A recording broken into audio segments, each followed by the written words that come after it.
हरे कृष्णा। आप सभी का स्वागत है। तो जैसा कि मैंने आपको सुनाया था, यशोदा मैया के द्वारा देवकी को संदेश। तो रात्रि बीत गई। माता यशोदा उद्धव और नंद बाबा की आपस में वार्तालाप करते हुए प्रातःकाल की बेला हुई। तो जो गोपियाँ थी वो रोज़ माता यशोदा और नंद बाबा को प्रणाम करने आती थी सुबह।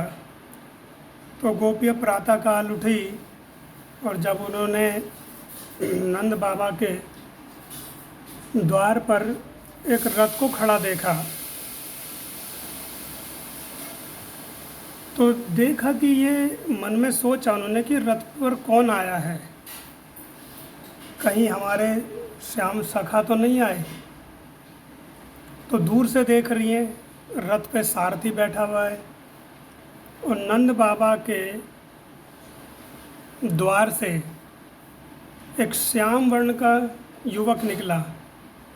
तो गोपियाँ एकदम से हर्षित हो गईं ये सोच करके कि कृष्ण आए हैं। पर गोपियों के मन में, हृदय में वो प्रेम नहीं उमड़ रहा था उस नवयुवक को देख करके। तो गोपियों ने सोचा कि ये हमारा कृष्ण नहीं है, ये अवश्य कोई और दूसरा है। इसका वर्ण तो कृष्ण की तरह है, पीताम्बर भी पहना है। तो गोपियाँ रथ के पास गई और जो सारथी था उसकी ठोड़ी पकड़ करके क्रोध में बोली कि तुम कौन हो और अब क्या करने आए हो। एक अक्रूर आया था इसी रथ पर बैठ करके हमारे कृष्ण को ले गया, अब तुम क्या लेने आए हो यहाँ पर।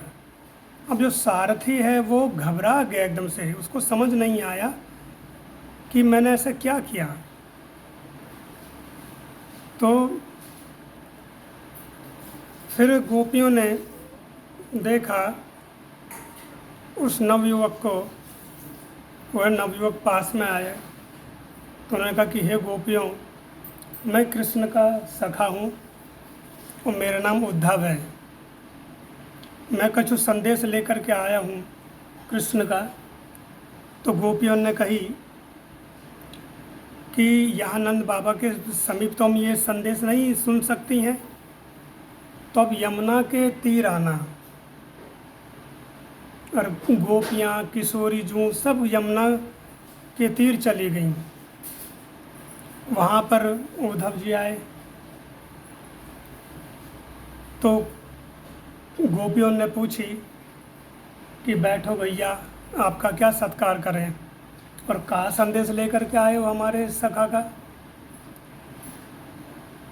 तो उद्धव जी कहते हैं, सुनो गोपी हरि को संदेश। हे गोपियों, सुनो हरि का संदेश सुनो। करी समाधि अंतर्गति ध्यावो ये उनको उपदेश। हे गोपी, हरि का संदेश है। उद्धव जी क्योंकि भगवान के एक निराकार रूप को मानते थे, वो सोचते थे कि ब्रह्म है जो, यानी कि जैसे निराकारवादी होते हैं वो निराकार रूप मानते हैं भगवान को कि ज्योत है या कोई ज्योति है, प्रकाश है। ये उद्धव जी की विचारधारा थी। पर ये जो संदेश है ये उद्धव जी का अपना संदेश है, कृष्ण का संदेश नहीं है। क्योंकि उद्धव जी ने कृष्ण से कहा, भैया हम तो ज़्यादा समय ब्रज में ना रहेंगे, क्योंकि वहाँ तो सबके सब अनपढ़ हैं, वो पढ़े लिखे तो है नहीं, और हम बृहस्पति के शिष्य हैं हम लोग। तो हमारे जो संदेश है वो गोपियों को समझ ना आएगा। तो कृष्ण ने कहा, भैया तुम जाओ तो सही। तो ये उद्धव जी अपने भाव व्यक्त कर रहे हैं, कृष्ण का संदेश नहीं है। कहते, सुनहु गोपी हरि को संदेश, करी समाधि अंतर्गति ध्यावहु ये उनको उपदेश। हे गोपियों, समाधि लगाओ, ध्यान, धारणा, प्रत्यानम, आसन, प्राणायाम, अष्टांग जो योग है उसमें आते हैं 8 अंग। आसन बिछाना, प्राणायाम करना, ध्यान, धारणा, समाधि। तो ये अष्टांग योग बोला गया है। तो अष्टांग में कि समाधि यानी नेत्र बंद कर लो, तो कहते हैं समाधि अंतर्गत ध्यावहु, ये उनको उपदेश कि अंतर्गत यानी आंख बंद कर लो, नेत्र बंद कर लो और निराकार का चिंतन करो कि कृष्ण निराकार है। यह उनको उपदेश। वह अवगति अविनाशी पूर्ण सब घट रहो समाही। तो क्या करे, वह अविगत, अविगत मतलब कि जिसकी कोई गति नहीं है, जिसको पकड़ नहीं पाते। अविनाशी पूर्ण सब घट रहो समाई, घट घट में व्याप्त है वो। तो वो कह रहे हैं कि जैसे आकाश है, आकाश का विशाल का है ना, पर आकाश को कहे कि आकार नहीं है। तो ये उद्धव जी उनको समझा रहे हैं कि वो घट घट में व्याप्त है, तो तुम उनको यहाँ क्यों ढूंढ रही हो कि कृष्ण की युवा है और युवक है, नंदराज का पुत्र है। अरे वो घट घट में समाया हुआ है, वो निराकार है। निर्गुण ज्ञान बिन मुक्ति नहीं, ये है वेद पुराण गाई। यानी निर्गुण, जो निर्गुण का अर्थ क्या है कि जो तीनों गुणों से परे, ये वैष्णव सिद्धांत है। सत रज तम, इन तीन गुणों से ऊपर जब तक जीवात्मा नहीं उठती, शुद्ध सतोगुण में नहीं उठती, तब तक वो भगवान को प्राप्त नहीं कर सकती।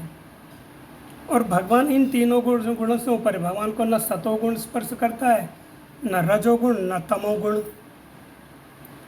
तो शुद्ध सतोगुण है भगवान। इन तीनों गुणों से जब हम जीवात्मा, जब तक हम नहीं उठते हैं, तो तब तक हम भगवान को भी प्राप्त नहीं कर सकते। लेकिन वो कहते हैं निर्गुण है। यहाँ पर जो निराकारवादी हैं, जो मायावादी हैं, जो कहते हैं भगवान के अंदर कोई गुण नहीं है, निर्गुण का अर्थ वो यह लगाते हैं। वो क्या कहते हैं कि भगवान के अंदर कोई गुण नहीं है। तो वो कहते हैं निर्गुण ध्यावो, निर्गुण ज्ञान बिनु मुक्ति नहीं, वेद पुराण गई। ये वेदों ने भी गाया, पुराणों ने भी गाया कि बिना निराकार के तुम्हारा कोई मुक्ति नहीं हो पाएगी। यानी जो तुम कृष्ण को सोच रही हो, एक तरह से तुम क्या है कि माया में फंसी हुई जीवात्मा हो। अरे वो निर्गुण है, उसके अंदर कोई गुण नहीं है। तुम निराकार का चिंतन करो, नेत्र बंद कर लो बस। तो फिर अगर हमने किसी को देखा ही नहीं, मान लीजिए हमने किसी को देखा ही नहीं, और उसका हम चिंतन कैसे करेंगे? भाई कोई व्यक्ति है, स्त्री है, पुरुष है, बालक है, वृद्ध है, तो उसको हम ये तो प्रत्यक्ष देखेंगे या उसका चित्र देखेंगे तो हमें पता चलेगा उसके नेत्र कैसे हैं, उसकी कर्ण कैसे हैं, उसकी नासिका कैसी है, वो लंबा है, चौड़ा है, गिट्ठा है, किस तरह का है, कुरूप है, ये सुंदर है, काला है, जब तक हम देखेंगे नहीं। लेकिन जो निराकारवादी हैं वो क्या कहते हैं, भगवान का कोई आकार नहीं। जिस कृष्ण को हमने देखा एक कल्पना है, वो ये मानते हैं। वो एक प्रकाश की तरह है, प्रकाश है बस। तो वो कहते हैं ये, इसके बिना तुम्हारी मुक्ति नहीं होगी। यानी कि निर्गुण का ज्ञान ही लेना तुम्हें है। तुम जो कृष्ण कृष्ण करते रहती हो कि कृष्ण हमारे सखा है, कृष्ण हमारे प्रियतम है, ये सब तुम्हारा मोह और माया है। और बिना निर्गुण के तुम्हारी कोई मुक्ति नहीं होगी। ये वेद पुराण गाई। तो इसका व्याख्या अभी और आगे करेंगे। हरे कृष्णा।